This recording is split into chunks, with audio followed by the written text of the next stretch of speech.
Hello বন্ধুরা, একটি সুন্দর গোলাপ ফুলের ওয়াল পেন্টিং।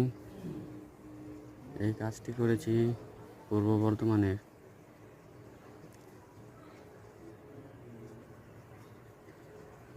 কাজটি কেমন হয়েছে সকলে কমেন্টে জানিও।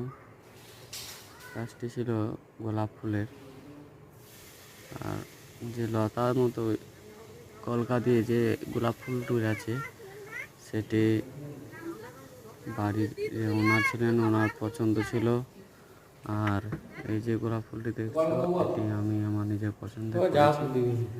আর নিচে যে কাঠের বেঞ্চগুলো ছিল সেগুলোও করেছি। এর সাথে সিলিংটি ছিল, সিলিংয়ে এই কৃষ্ণচূড়া গাছটি, হ্যাঁ ওইটাই, আর মেঘগুলি বানানো হয়েছিল, সূর্য, আর এদিকে একটি সিম্পল গাছ, আর এই সিলিংয়ে এই ধরনের মেঘ, আর একটি ঘুড়ি করেছিলাম আকাশে। গাছের ডালে ঘুড়ির যে সুতো সেটি জড়িয়ে গিয়েছে।